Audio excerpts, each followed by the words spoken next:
Welcome to If You Please, Hyman Brown's Radio Mystery Theater. On this series, we're offering rebroadcasts of a select group of programs created by this legendary producer for CBS between 1974 and 1982. Brown reimagined radio drama for contemporary times. Our new series offers some of these exciting works again. Before the play, commentator John Slavny shares details about the cast, the writer, and the plot. Your job? Listen. If You Please is produced in loving memory of Robert Isaacson.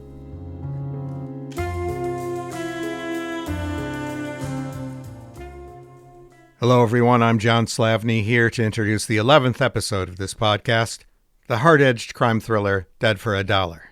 We open our radio play in a dim downtown bar, where two men nursing the same grudge plot to kill the man who wronged them both, the wealthy financier Jason Grant. On a bar stool is Win Thomas, a Korean War vet. More than 20 years ago, in the retreat to Busan, Grant left Win's brother to bleed to death, an act of cowardice he has never answered for. Seated next to him is Harry Tolan, Grant's former business partner, and a man with his own reasons to want Grant dead. Grant robbed him of his business, his money, his wife, and his dignity. Are these men, brought together by a common enemy, truly serious? Or are they just talking, plotting a murder they'll forget by closing time? And if they are serious, do they have the smarts and the guts to pull it off? These are the questions this gritty thriller turns on. In the roles of the dithering plotters are Paul Hecht as Win and Joe Julian as Harry. Hecht was one of the first actors Hyman Brown brought on board for the Radio Mystery Theater, likely at the suggestion of Hecht's friend Marion Seldes. By then, he was already a seasoned stage actor, earning a Tony nomination for his performance in the original Broadway production of Tom Stoppard's Rosencrantz and Guildenstern Are Dead. Not long before this recording, he had completed the Broadway run of the revival of Pirandello's Emperor Henry IV. Joe Julian plays the co-conspirator Harry, a character who matches Win's thirst for revenge, if not his capacity to quench that thirst. Julian had worked with luminaries like Orson Welles and Norman Corwin in the heyday of network radio. Also in the large cast is Tony Roberts as Grant's son, a young man who's got it bad for his father's secretary and mistress, Kay Woodhouse, a sharp operator who drives a Fiat and has no illusions about the bargain she's made by betting her boss. Joan Lovejoy plays the part with an air of wry resignation. Rounding out the principals is radio legend Mary Jane Higby as Grant's estranged wife, once married to Harry and now about to divorce Grant. Higby had acted in more than 30 episodes of the original series and wrote scripts for 5 others. Enjoying his role as the man no one really likes, Jason Grant, is veteran character actor George Petrie, here in his second appearance of 1974. You just heard him as the baffled groom in A Ring of Roses. Petrie would perform in 17 additional RMT episodes in 1974 and 75, a reliable presence in the early years of Mystery Theater's run. The script is by Murray Burnett. Decades earlier, Burnett had co-written the play that became the legendary 1942 Michael Curtiz film Casablanca. He sold the rights, but spent his later years in a losing legal battle to regain control of the characters.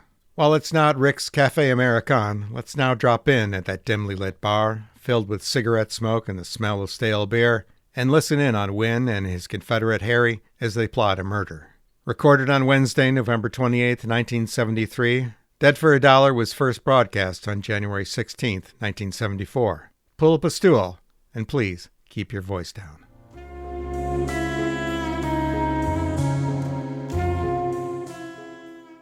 The CBS Radio Mystery Theater presents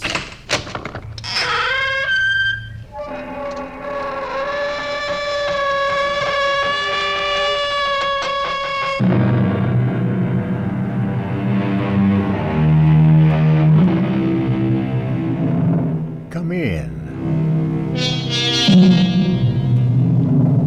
Welcome. I'm E.G. Marshall. Welcome to the sounds of suspense, the fear you can hear. Vengeance is traditionally supposed to be the province of the Lord, but too often individuals decide that they will take it upon themselves to mete out punishment to those who may richly deserve it. The results are almost always devastating. As witness? You ask me how we're going to kill him, Harry. We're going to shoot Jason Grant in the belly. Is that painful? Very. You don't like the idea? I like it so much, it scares me. Then it's a deal. You're with me? I'm with you. All the way. Have you thought about a place and a time for the execution? Yeah. You bet.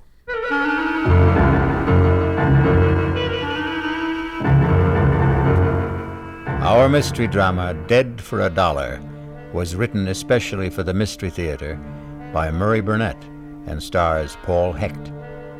I'll return shortly with Act One.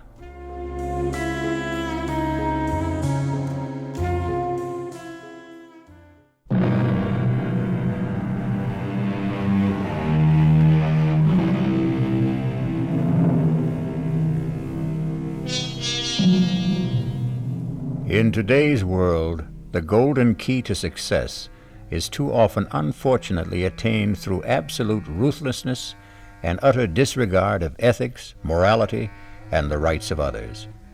Jason Grant was a symbol of such success, a multimillionaire and a power in the world of international finance. Grant sat on a golden throne built on the ruin of many lives and many hopes. Along with his millions, Jason Grant had earned the hatred of more people than he bothered to remember. This day, two men in whom the fires of hatred burned sat in a bar. Another toast, Harry. Why not? To Jason Grant. May his soul rot in hell. Amen. How long has it been, Harry? How long has what been? How long have we been meeting in this bar and drinking the same stupid toast? Let's see. Denise divorced me in '69. Yeah. I ran into you here about a year later, so I'd say 2 years, give or take a couple of months. What do you think Jason would say if he heard us? I don't follow you, Wen. Here we are, two men acting like a couple of sniveling school kids. Now, what do you suggest we do? Kill him. Just like that. Kill him as slowly and as painfully as possible. I want to hear Jason Grant screaming and begging for mercy, just like my brother screamed when Jason left him to bleed to death on the road to Busan while he bugged out to save his own skin. Yeah, I would be sure and get caught. So what? So what? Yeah, so what? We'll just tell our story to a jury. We can... That still doesn't give us the right to kill. Look, does Jason Grant deserve to die for what he did to you? It wasn't only breaking up your marriage. You and Jason were partners. And he not only stole Denise, but the business you'd built up for 11 years. I know what he did. So what did you do about it? Win, get off my back. If you're so dead set on killing him, why don't you go ahead and do it? Because I need you, Harry. For what? Look, Harry, I'm willing to go to prison. But I don't see any sense in walking in if there's a way of staying out.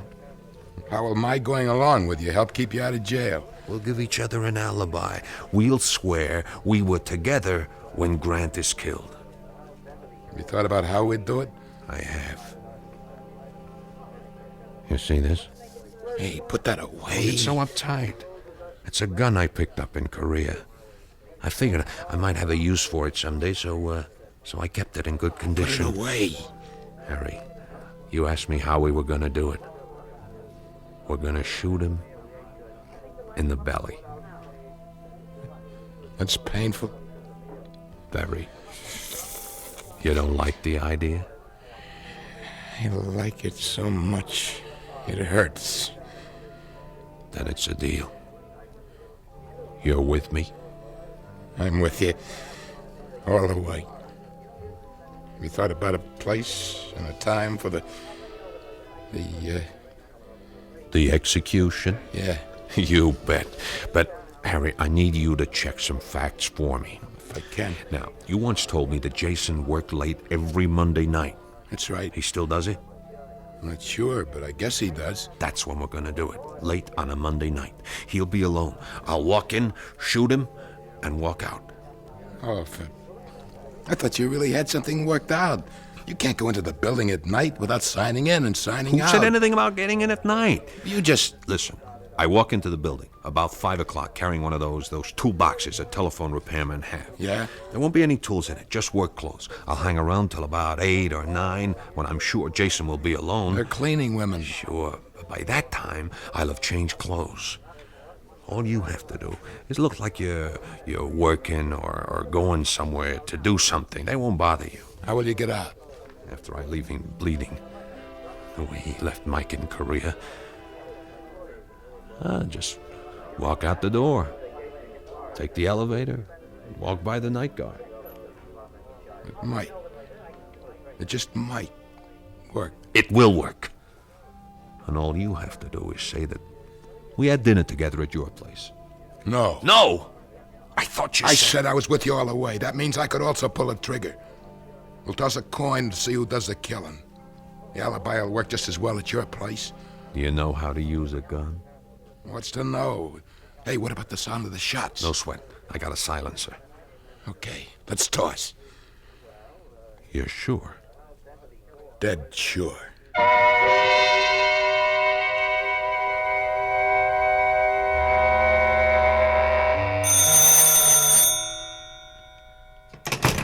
Jason Grant's office.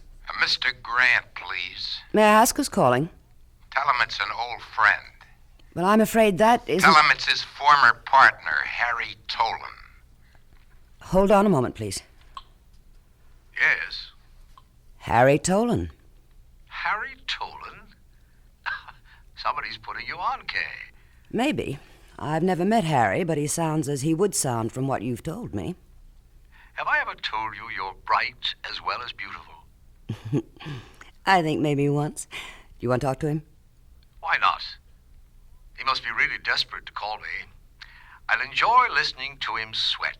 Your pleasure is my only desire, sir. I think you've proved that. Thank you, Mr. Grant. Go ahead, Mr. Tolan. Jason, Yes, Harry. What can I do for you? you might ask what I can do for you this time, Jason. That will be the day. It is the day. I strongly suggest that you see me. You never strongly suggested anything. I'm all tied up, so you'd better let me hear it now. It's face to face, Jason, or it's goodbye. Goodbye. So long. Hold the phone. Do you have a number where I can reach you if I get a break in my schedule? I do indeed, Jason.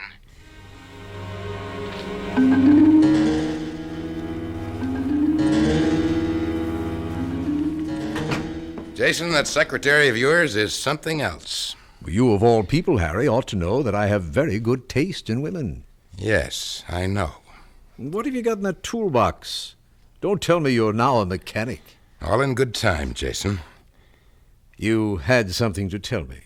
Yes. Well, I don't have much time. You know the saying, if you can't lick 'em, join 'em? Come on. I've decided to join you, Jason, to do business your way. You wouldn't know how. Well, how's this for a starter? Before I tell you what you must hear, I want a certified check for $50,000. When I've finished, I want another 50. And you know me well enough to realize that I'm not going to give you $50,000 just because you asked for it. Not even to save your life? Are you trying to blackmail me, Harry? I'm trying to do you a favor. Your life should be worth at least $100,000.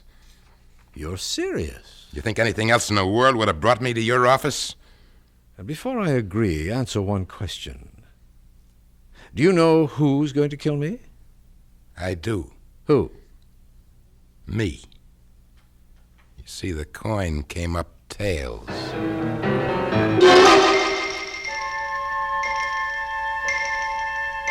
The check will be here any minute. I suppose you start telling me about it. Suppose we wait for the check. You have changed. Here's the check. Certified as requested. Thank you, Kay. Not at all. Here you are, Harry. Now let's have the story. You remember Win Thomas? Who? Win Thomas. You served in Korea with him and his brother. Oh, yes, I remember him. He's never forgiven you for running off and leaving his brother to die. He's a damn fool. The kid would have died anyway. I had my own neck to save. He doesn't agree with you. Well, this isn't worth $50,000. And how about this? Put that gun down. It's Wynn's gun. We tossed a coin to see who was going to use it. On you. You're crazy. You're lying. Am I? You asked me about the toolbox I'm carrying. If you care to look in it, you'll find a repairman's uniform. I'm supposed to stay here tonight until you're alone. You still work late on Mondays, don't you, Jason? Yes. Then I'm supposed to come in here and shoot you with a silencer you'll also find in the toolbox. You'd never get away with it. Maybe not. But Wynn's waiting at home right now, and he'll swear that we had dinner together. Now, how about the other 50? You've got about as much chance of getting that as you have of cashing the check I just gave you. What? Try it.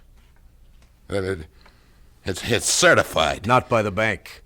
We have a stamp here which looks authentic. Did you think you could really put something over on me?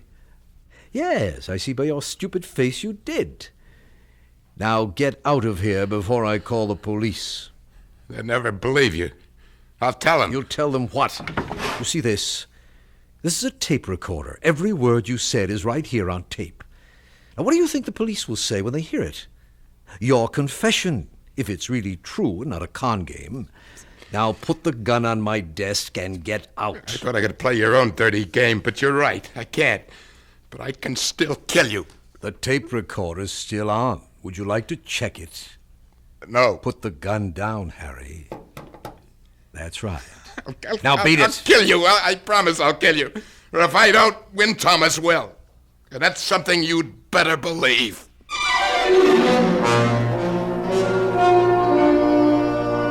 A murder has not been committed. Jason Grant, as you've heard, is an expert at riding roughshod over people. Believe me when I tell you that he was certain he had nothing to fear from Harry Tolan, nor was he too much concerned with Wynn Thomas. We'll learn whether Jason judged his men correctly when I return shortly with Act 2. Like what you're hearing so far? Are you curious about the history behind radio programs just like this one and the dramatic genius who created them? In the 9-part award-winning documentary Audio Maverick, we explore the golden age of radio through the life of Himan Brown. You'll hear the history of radio come to life as we travel from the birth of audio drama to the programs that brought millions of families into their living rooms every night. Audio Maverick is available anywhere you get your podcasts.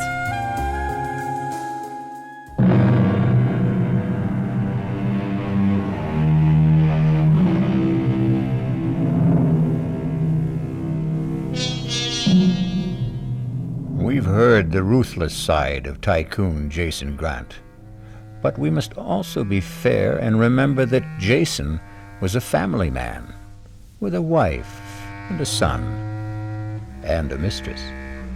As we continue, Jason Grant is sitting in his office later that same evening, Monday night. The door to his office opens, and his beautiful secretary, Kate Woodhouse, enters. Finished working? No, but come in and close the door. It's quite a gown. Thank you, sir. And I do mean you, since you were kind enough to pay for it. My pleasure. You, had me close the door. Are you expecting someone? Just Tony. Your son? Tony, yes. Oh, well, then I'd better get... Hey, what's this? A gun? It's Harry Tolan's. He was just here. He was going to kill me. You're putting me on. No, he really was. The fool. He actually thought he could get away with a stupid ploy like that. He had a whole story that I have on tape. Oh, you ought to put that gun away. Oh, no, it amuses me to leave it there. To remind me how right I was to get rid of him years ago. I only made one mistake, and that was marrying his wife, Denise.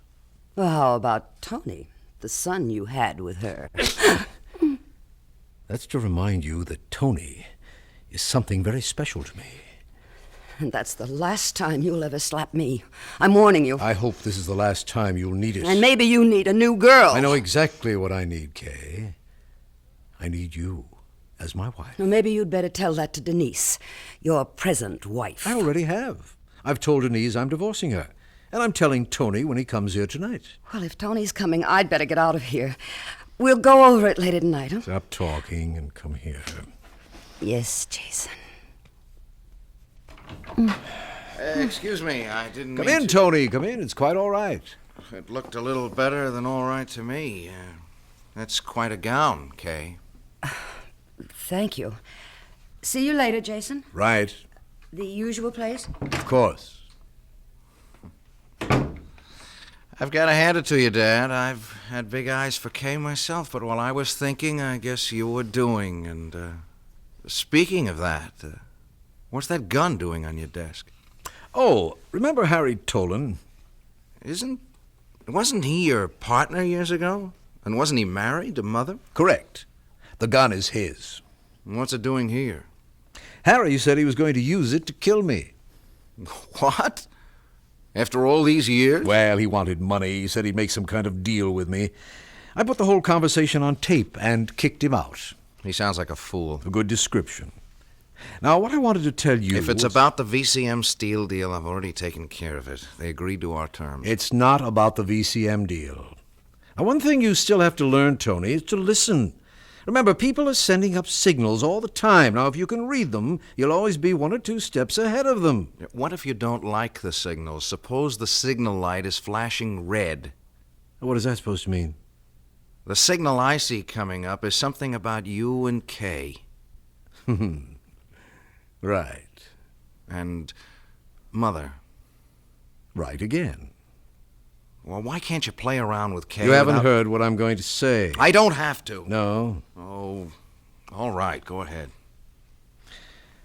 I suppose you must have known that for many years the marriage between your mother and me was a matter of convenience. Look, Dad, I know how you feel about your mother, and so I wanted you to hear from me first that we've decided on a divorce. You mean you've decided on a divorce? You can put it that way if you like. But your mother will never have anything to worry about financially. Well, and you think that'll make Mother happy? It'll make her rich. That's not what she wants. It's what I want. And that's all that matters. What do you want? What about her? I see a quarrel coming. I don't think we should talk about this anymore tonight. On that I agree with you. Good night. Tony, Yes? think over what I've been saying about your mother being well provided for. She'll be fine, I know. I think you'll see it my way tomorrow. And if I don't? Then you'll see it my way next week.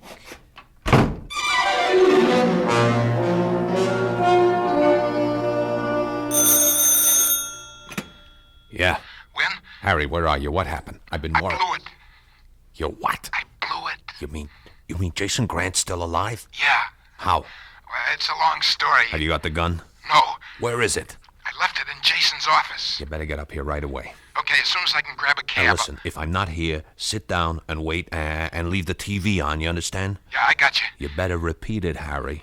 If you're not in, I'll wait and watch the TV that you've left on. Right, and make sure you know what the show's about. Yeah, but when? What Never are you... mind, get the cab. Goodbye.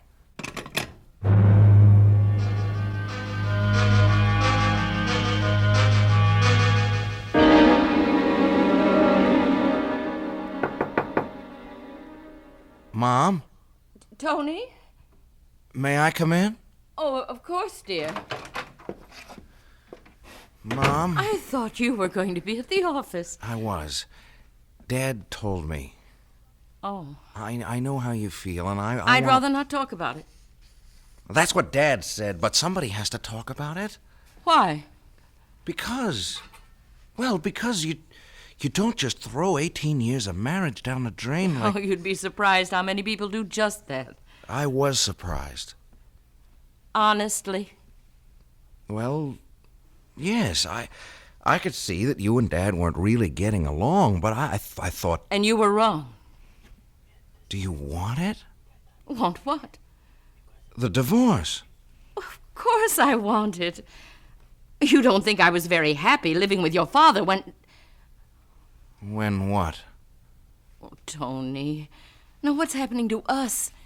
We've never been uncomfortable with one another, and now we can't seem to talk straight. I can. Well, fine. What do you want to say?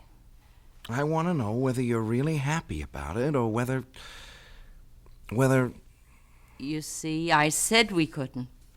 Or whether you're just saying that to make me feel better, or whether Dad forced you to say it. Oh, don't be ridiculous, Tony. How could your father force me to do anything? Oh, you know what Dad's like. Do you, Tony?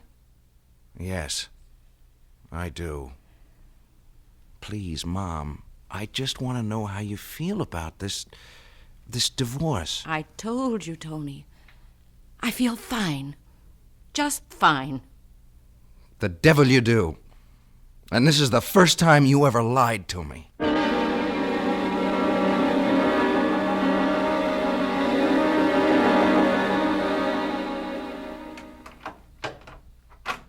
Who is it? What? Don't be a fool. Give me that gun. Give it to me. Don't. Maybe I was wrong the way I handled it. No. Please.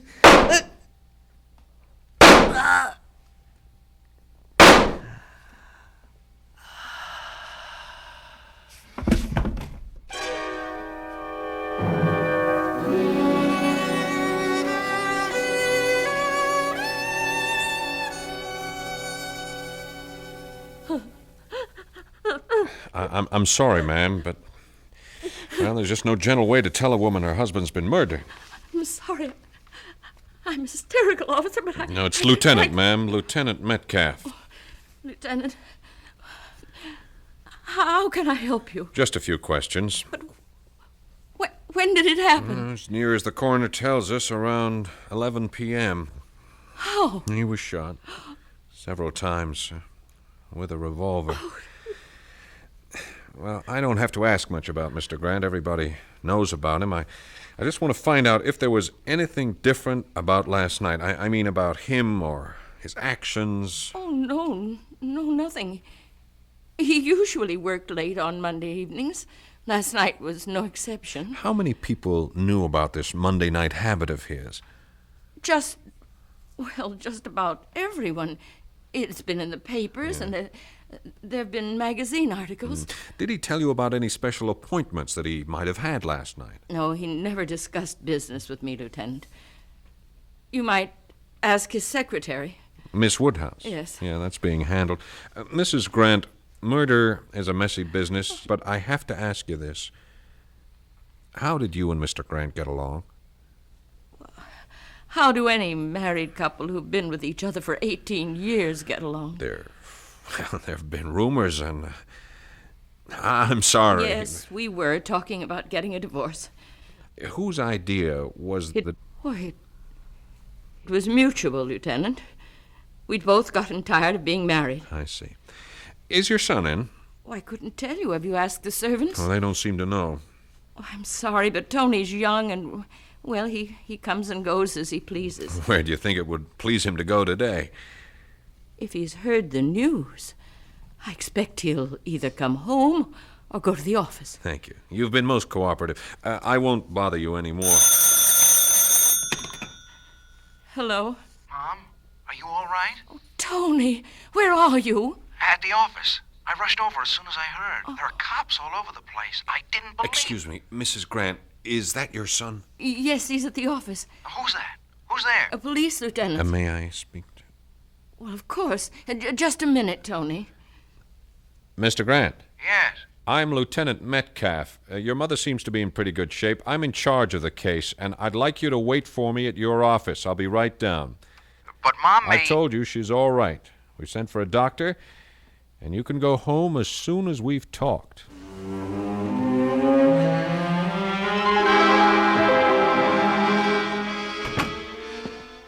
Morning, Duffy. Morning, Lieutenant. Where is he? Back in his own office. Lab men finished? They're packing up now. It's a big job, blood all over the Yeah, joint. I saw it. Which way the kid's office? Down the hall and to the left. Anyone with him? Oh, I thought it was okay to leave him alone. How did he take it? About the way they all do. Except... Except? Well, he kept repeating, I don't believe it, I don't believe it. And, seemed as if he really couldn't believe that his father had been murdered. Yeah. Shock, maybe. Maybe.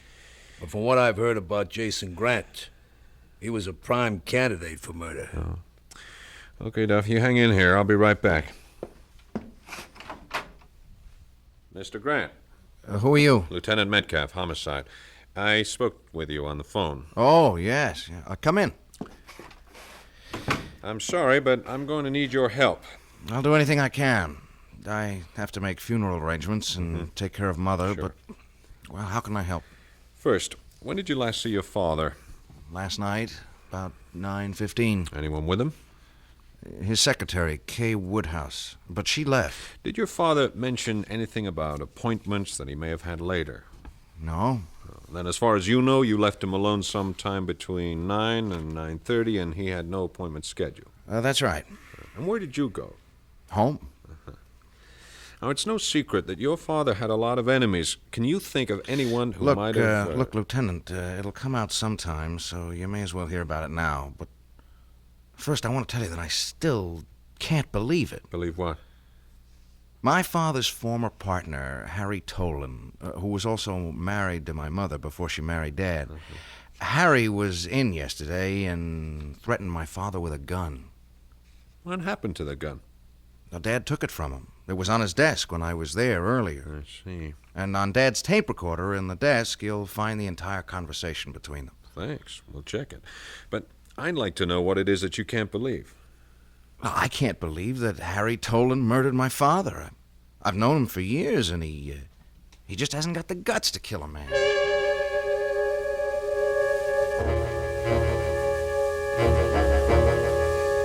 Why don't you leave me alone, Lieutenant? I never went back to his office.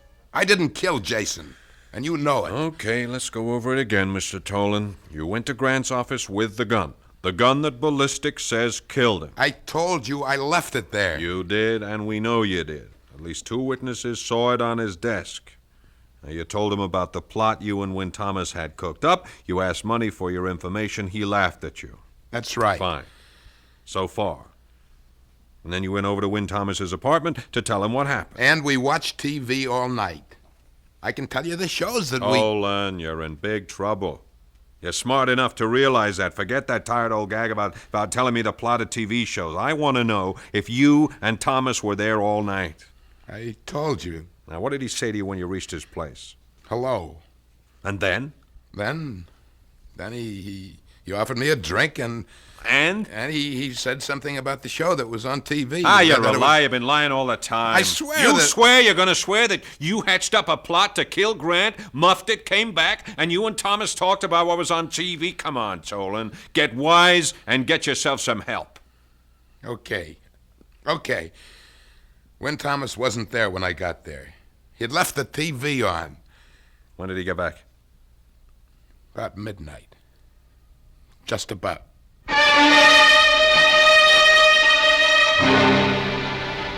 Win Thomas and Harry Tolan had their revenge. Jason Grant is dead. Before the body was quietly buried, the police had arrested Win Thomas for first-degree murder and named Harry Tolan as an accomplice. The case was closed to the satisfaction of the public and the police. But there may be some surprises when I return shortly with Act 3. Like what you're hearing so far? Are you curious about the history behind radio programs just like this one and the dramatic genius who created them? In the 9-part award-winning documentary Audio Maverick, we explore the golden age of radio through the life of Himan Brown. You'll hear the history of radio come to life as we travel from the birth of audio drama to the programs that brought millions of families into their living rooms every night. Audio Maverick is available anywhere you get your podcasts.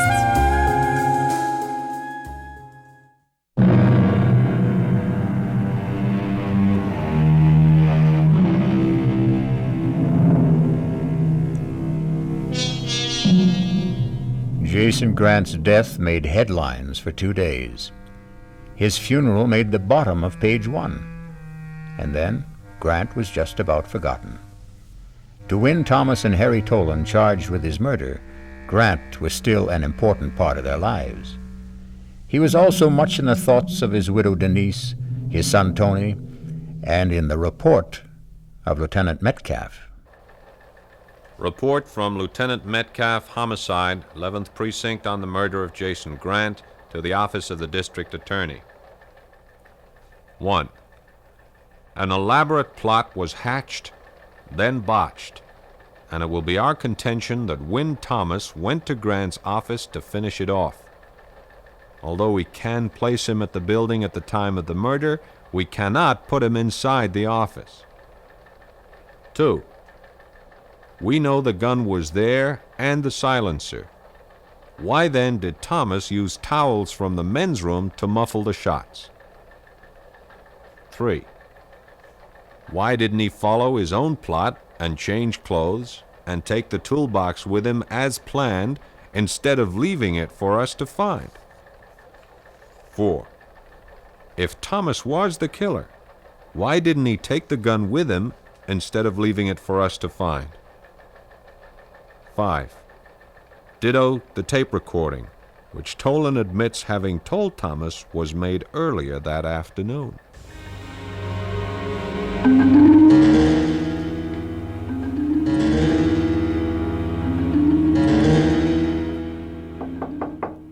Who is it?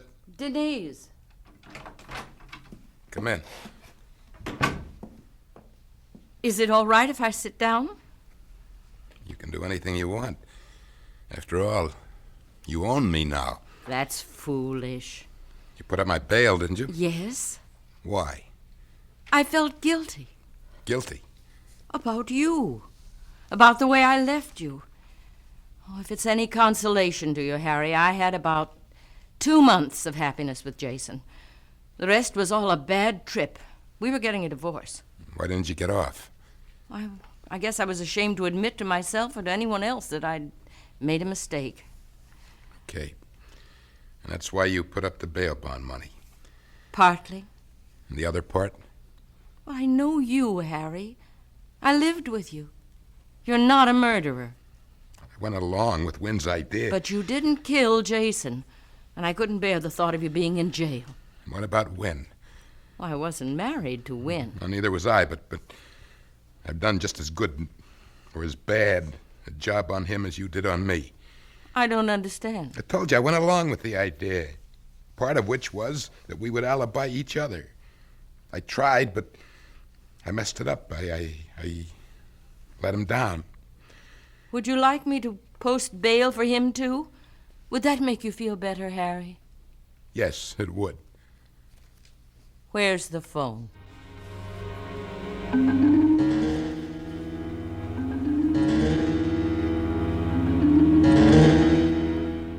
Will you have a drink, Lieutenant? No thanks.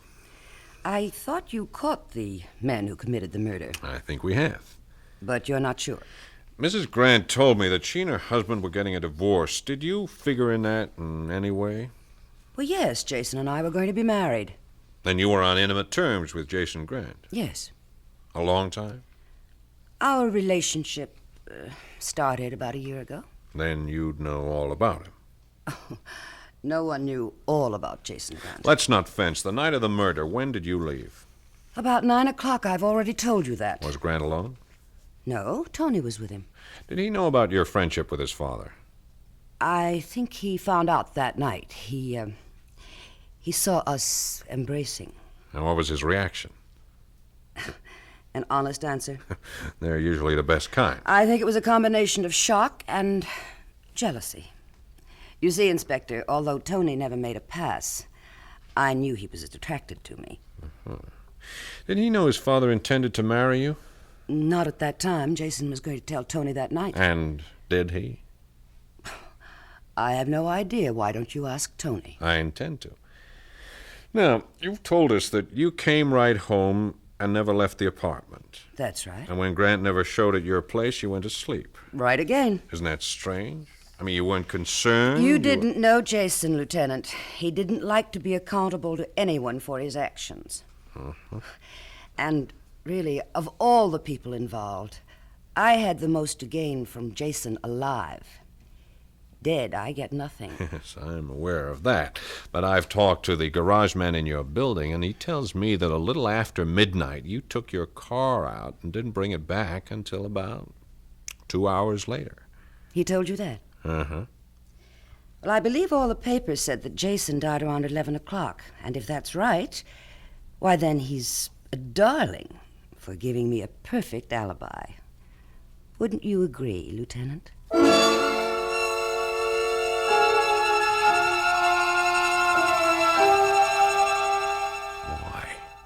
Why? Why would she put up bail for me? Told you, Win, because I asked her to. I don't buy that. Well, you don't know her the way I do. And she doesn't know me. Nobody puts up that kind of money for a stranger, no matter what she tells you. How does she know I won't skip? She took my word for it. I don't buy that either. All that talk about how she felt she had done you wrong and the guilt she said that she was...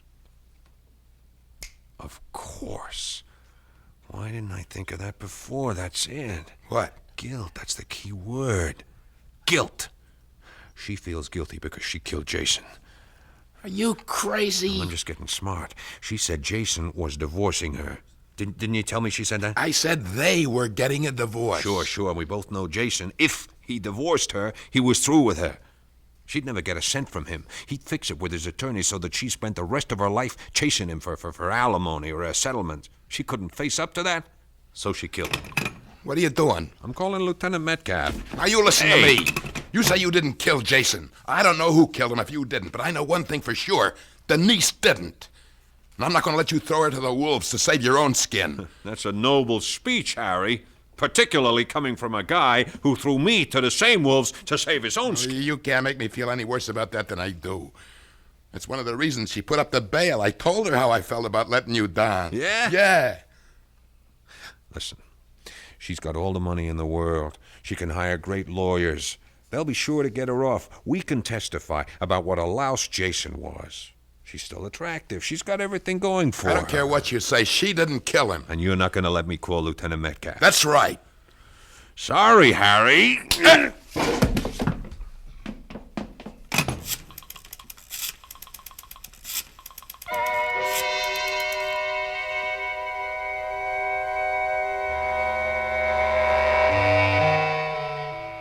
Duffy, bring me the lab reports. Again, Lieutenant? You heard me. Coming up. Want some coffee with him? Oh, no, just the reports. Here they are. You know what you're looking for? Nope. The call from Win Thomas made a lot of sense. You think so? When she put up the bail, she had a motive. We got no one who'll swear she stayed home all that night. Yeah, we got no one who'll place her at the murder scene either. How about Win Thomas? Why don't you think he did it? I didn't say he didn't do it. It's just that there are a lot of loose ends. And I hate loose ends. Hey. You got something? Look here. From the coroner's report. Here, look.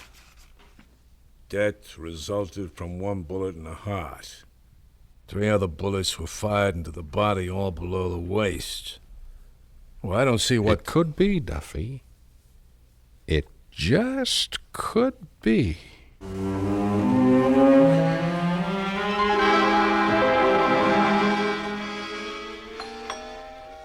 Who is that? Well, I know you think I'm a very smart girl, Tony, but I really can't see through doors. Send them away, Kay. You're uptight about being here, aren't you? Yeah, sure I am. Everybody knows about you and Oh, my... we're never going to have a relaxed relationship until you stop worrying about what people will think. Who is it? Lieutenant Metcalf. Don't let him in. Well, it's late, Lieutenant, and unless... I think you'd better let me in, Miss Woodhouse. That sounds ominous, Lieutenant. Evening, Mr. Grant. Evening. I know you better than to offer you a drink, so what can we do for you? A few answers. I'm afraid I'm all out of answers. How about you, Mr. Grant? I'll do anything to help, but we've been over everything so often. There's been a new development. Oh? Mr. Grant, did you know your mother has posted bail for Win Thomas as well as Harry Tolan? No, but... Can you think of any reason why your mother would do a thing like that? I haven't given it any thought. Your mother told Mr. Tolan she posted his bail because she felt badly about the way she treated him. That makes sense. She also spoke about guilt. What kind of guilt? That's the question. Thomas thinks it's connected with her not wanting to let an innocent man go to prison for a crime she committed. Thomas is a liar, and you're a fool for listening to him. What makes you so sure? Because I know my mother. She couldn't have killed Dad any more than any more than she could kill a fly. She can't account for a time around 11 o'clock.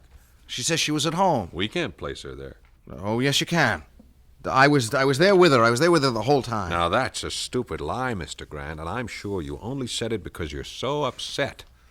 Of course I'm upset. Why don't you forget about Mother and concentrate on nailing down the case against Thomas and Tolan? Although I can't see what else you need. I need to know why 4 bullets were fired when the first shot killed your father. The killer hated Dad. He just kept firing and firing. We all know how much Thomas hated him and why. But the bullets were fired low. It all seemed very deliberate. Well, maybe it was.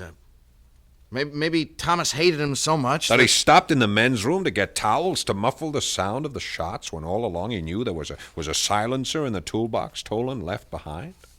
Maybe he didn't have time. It takes time to fit a silencer onto a gun. Or maybe the killer was someone who saw the gun but didn't know about the silencer in the toolbox.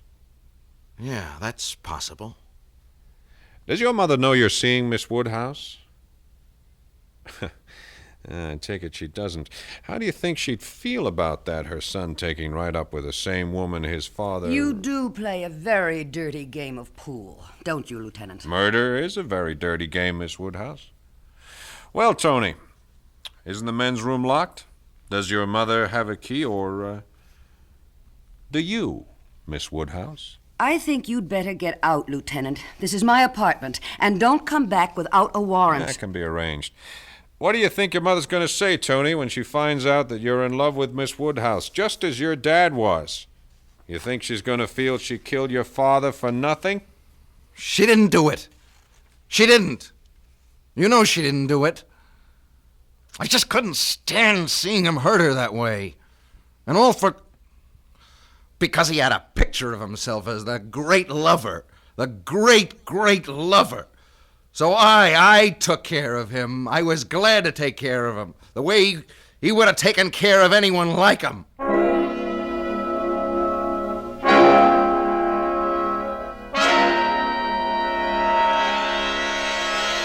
Like father, like son, Jason Grant was dead, murdered by his own son, who was driven to kill him because of his love for his mother. I'll be back shortly.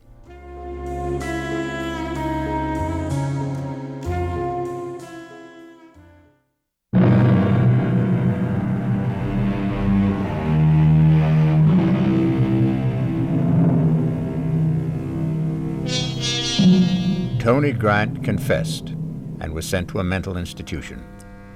As for Win Thomas and Harry Tolan, they had their revenge, and they found it empty.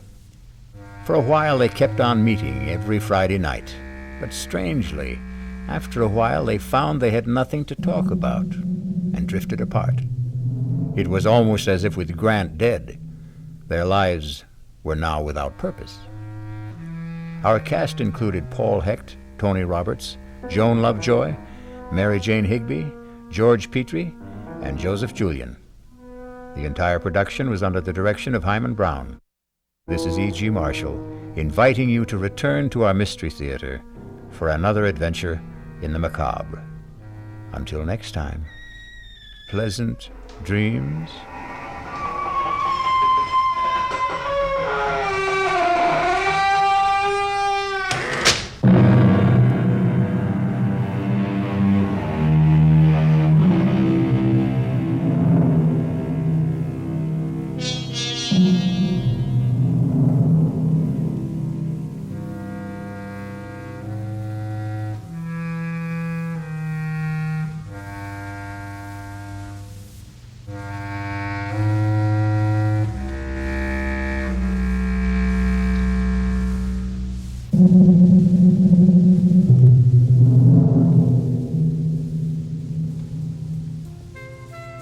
If You Please, Himan Brown's Radio Mystery Theater is produced and directed by Sarah Montague. Our executive producers are Melina Brown and Sarah Montague. CUNY TV's executive director is Chiki Cartagena. The director of production is Susan Iger. The associate producer is Corinne Wallace, and our audio production intern is Sophia Cedeno. Margot Avery is the voice of the series' introduction and credits. The program commentaries are by John Slavny. Our technical team at CUNY TV includes senior audio engineer Richard Kim and broadcast audio engineers Jackie Mitchell and Kevin Wolf. Our staff photographer is Laura Fuchs. Our archivists are David Rice and Katrina Schlosser. Our closed caption coordinator is Amy Monti. The If You Please program mix engineer is Lisa Goslin-Vincent. Tink Media handles our publicity and marketing. Our director of social media is Karen A. Brown in collaboration with Stardust Blue PR. If You Please, Himan Brown's Radio Mystery Theater is a production of CUNY TV. If you enjoyed the show and are curious about the history of these radio programs, listen to Audio Maverick. In this award-winning 9-part documentary, we explore the golden age of radio through the life of dramatic genius Himan Brown, and then explore the work of contemporary audio dramatists who are part of his legacy. Audio Maverick is available anywhere you get your podcasts.